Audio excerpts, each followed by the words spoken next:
The Lord be with you. And with your spirit. A reading from the Holy Gospel according to Saint John. Glory to you, O Lord.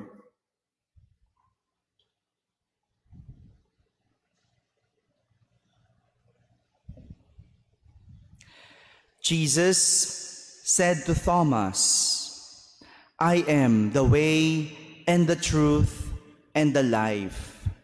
No one comes to the Father except through me. If you know me, then you will also know my Father. From now on, you do know him and have seen him. Philip said to him, Master, show us the Father, and that will be enough for us. Jesus said to him, Have I been with you for so long a time, and you still do not know me, Philip? Whoever has seen me has seen the Father. How can you say, Show us the Father? Do you not believe that I am in the Father, and the Father is in me? The words that I speak to you, I do not speak on my own. The Father who dwells in me is doing his works. Believe me that I am in the Father, and the Father is in me. Or else, believe because of the works themselves. Amen, amen, I say to you, whoever believes in me will do the works that I do, and will do greater ones than these, because I am going to the Father. And whatever you ask in my name, I will do, so that the Father may be glorified in the Son. If you ask anything of me in my name, I will do it. My friends, the Gospel of the Lord. Praise to you, Lord Jesus Christ. Good morning, my dear brothers and sisters. Today we celebrate the feast of Saints Philip and James, the apostles of Jesus. And we go back to the experience of these two apostles, and let's see what we can learn from their experiences, or what their experiences will teach us. We begin with Saint Philip. Philip was from Bethsaida, a town in the northern shore of the Sea of Galilee.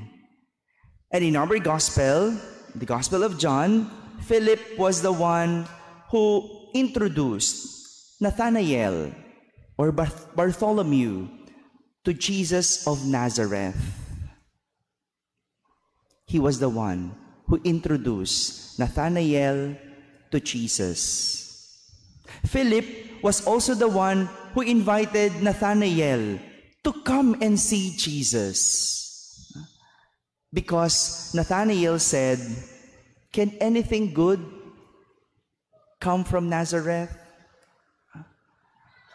Nathanael could not believe that there is someone so good, full of wisdom, great like Jesus, from Nazareth, nanggaling sa Nazareth. So simply, Philip was the one who said, Come and see. Halika, tignan mo. And in our gospel today, it was Philip during the Last Supper who told Jesus, Lord, show us the Father, and we shall be satisfied. Looking at all these encounters and experiences of Philip, we learn that Philip is the bringer of people to Jesus. Naging tagapagdala siya ng mga tao kay Jesus. And that was his way of evangelizing the people about Jesus. to refer the people to Jesus. Kung minsan, hindi natin kailangan magsalita. Hindi natin magpaliwanag para lang magpahayag. Dahil mas nauunawaan kung ito ay pisikal na nakikita, naririnig at nararamdaman. Gaya ni Felipe, hindi siya nagpaliwanag kung sino si Jesus. Tinuro niya si Jesus. Dinala niya ang mga tao kay Jesus para sila mismo ang makakita, sila mismo ang makarinig, sila mismo ang makaranas at makaramdam kay Jesus. Minsan, dahilan natin, Father, wala naman akong alam sa Diyos. Wala akong alam sa ating pananampalataya. Anong sasabihin ko? You don't need to say anything if you don't know anything. But you could point Jesus to people. You could refer Jesus to people.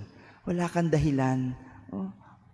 Kung wala kang kayang sabihin mo lang, punta ka dun sa ermita. Magsimba ka. Di ba? Minsan ganun lang naman eh. All you just need is to refer.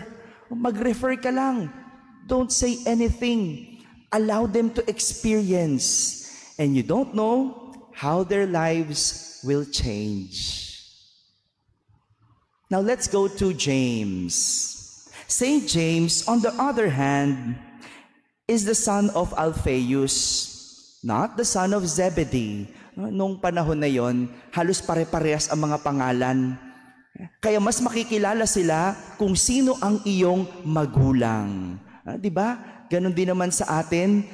Pag may nakita kang batang magaling, sinong magulang nito? Kung may nakilala kang batang pasaway, sinong magulang nito? Di ba? We refer to the parents.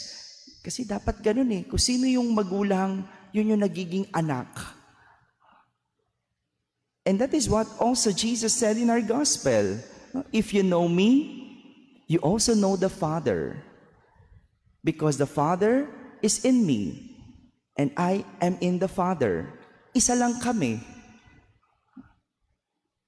Second, James is known as the James the Less, distinguishing him from the James the Great or greater.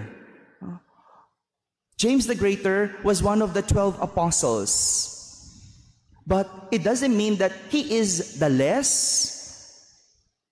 He is little than the greater. Hindi po, no? It only means that he is shorter. Maliit kasi siya in physical stature. He is small. He is little, literally. But it doesn't mean na mas magaling si greater kay less. Yun yung pinagkaiba nila. So that there would be distinction. And lastly, Saint James was the first bishop of Jerusalem and the traditional author of the letter of Saint James. Looking at the description, looking at the experience of Saint James, it only means that you do not need to be huge as a person. You don't need title. You don't need to be great in any or other aspect in life just to be able to proclaim Jesus. Like Saint James, he was not part of the 12, but in his own little way, by writing a letter about Jesus, he was able to make a big difference. His small contribution made a huge impact, which later on made him the first bishop of Jerusalem. Sometimes you just need to start small and you will end up big. Minsan kailangan, no? Simula ka lang. Just start. Just begin. And you will know, or you will never know, where it will lead you. Like Saint James, nagsimula pa sa pasulat-sulat. In the end, he became bishop.